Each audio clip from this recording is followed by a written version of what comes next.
187장 찬송하십시다. 187장입니다.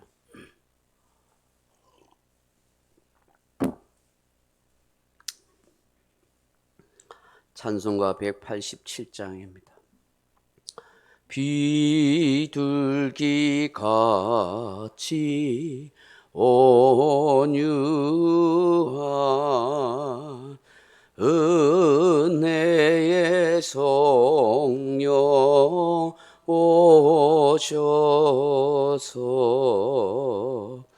거친 마모루 만지사 위로와 평화 주소서. 진리의 빛을 비추사 주의 길 바로 걸으며 주님을 옆에 모시고 경건히 살게 하소서. 주님과 동행하면서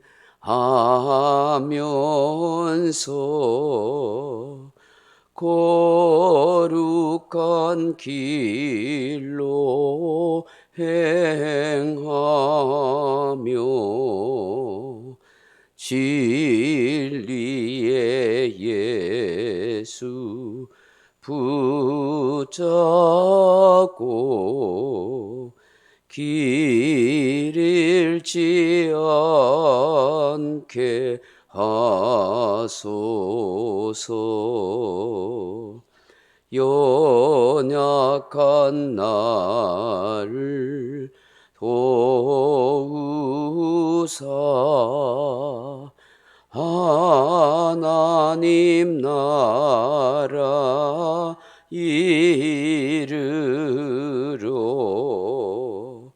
주님의 품에 안기는 영원한 안식 주소서. 아멘.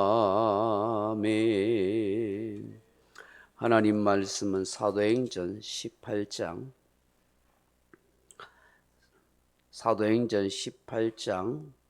5절 말씀 한 절 같이 읽어보십시다. 5절 말씀입니다. 사도행전 18장 5절. 실라와 디모데가 마게도냐로부터 내려오매 바울이 하나님의 말씀에 붙잡혀 유대인들에게 예수는 그리스도라 밝히 증언하니. 아멘.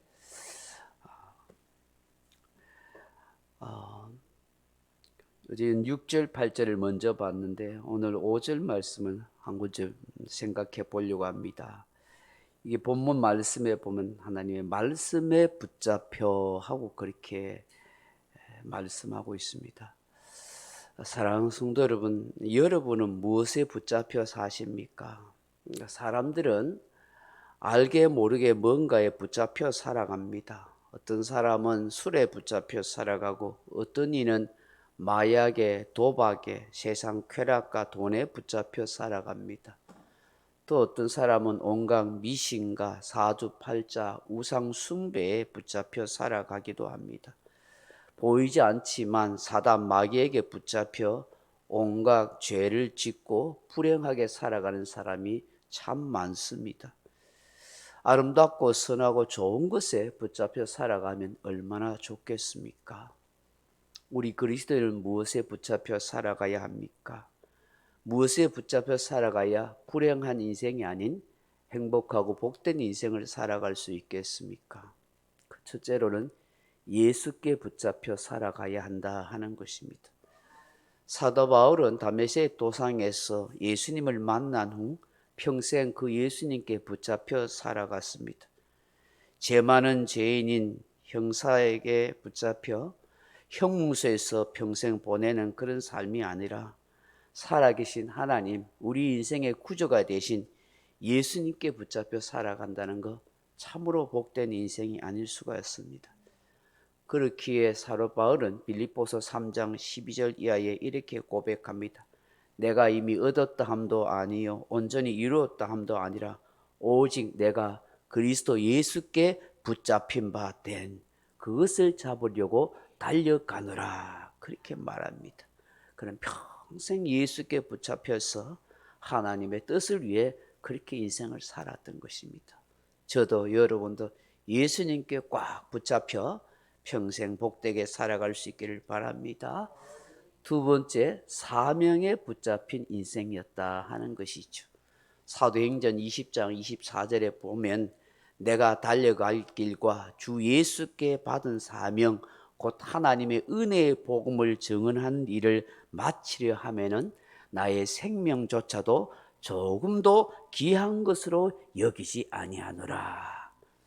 빌립보서 3장 13절 이하에 형제들아 내가 아직 잡은 줄로 여기지 아니하고 오직 한 일, 즉 뒤에 있는 것은 잊어버리고 앞에 있는 것을 잡으려고 표대를 향하여 그리스도 예수 안에서 하나님이 위에서 부르신 부름의 상을 위하여 달려가노라, 그렇게 말합니다.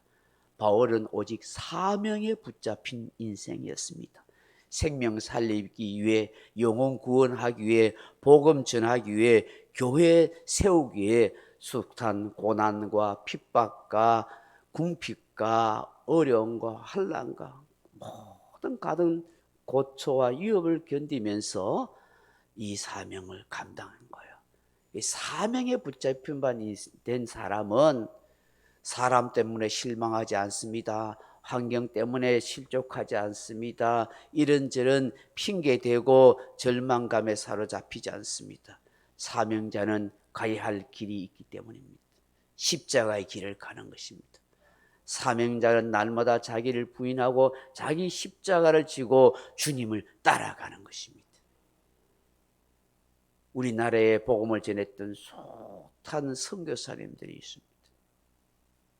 그 선교사님들이 사명 하나 때문에 이 조선이라는 낯선 땅에 와서 자기의 피를 뿌려가면서 수고와 땀을 아끼지 아니하며, 심지어는요 그 어린 자녀들이 같이 와서 우리 조선의 땅에 살면서 풍토병에 걸려서 어린 자녀들을 먼저 땅에 묻는 그런 슬픔을 뒤로한 채 복음 전하고 교회 세우는 그런 사명을 감당했던 거예요. 지금도 우리나라에 3만 명이 넘는 그런 선교사들이 전 세계에 퍼져 있습니다. 그들의 간증과 그들의 삶의 이야기 들어보면 눈물 없이는 들을 수 없는 그런 헌신과 희생의 삶이 있습니다. 최근에는 제가 아는 어떤 선교사님 자녀는 그런 이 선교지에 적응을 못해가지고 정신병, 공황장애, 우울증을 앓는 그런 선교사 자녀들이 많다고 그래요. 그래서 그런 아픔을 감당하면서 다른 나라, 다른 민족, 언어가 다른 그 사람들에게 복음 전하겠다고 엄청난 수고, 어려움을 감당한 거예요. 그 사명 없으면 내 자식이 병들고 아프고 정신적으로 그런 고통을 겪는 것을 감내하면서 그 일을 어떻게 감당할 수 있겠습니까? 예수의 사람은 사명에 붙잡힌 바 되어 살아가는 거예요. 저도 여러분도 다 사명 때문에 이렇게 살아가는 거 아니에요. 몸된 교회를 힘들고 어렵지만 수고하고 봉사하고 살아가는 것이죠. 세 번째, 하나님의 말씀에 붙잡힌 바 된 인생이었습니다. 오늘 본문에 사도 바울은 안식일마다 유대인 회당에 가서 하나님의 말씀을 강론하며 권면했습니다. 하나님의 말씀에 붙잡혔기 때문에 유대인들에게 예수는 그리스도라고 밝히 증언했습니다.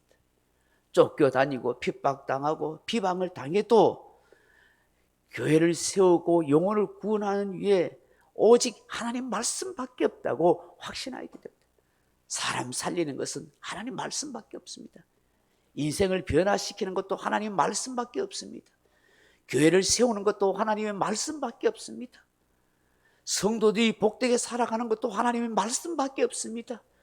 그러므로 저도 여러분도 하나님의 말씀에 붙잡혀야 됩니다. 그래야 어떤 세상 풍파도 이겨낼 수 있습니다. 어떤 상처도 극복할 수 있습니다. 어떤 시험 환난도 이겨갈 수 있고 승리할 수 있고 마침내 하나님 앞에 설 수 있는 복된 인생이 되는 것입니다.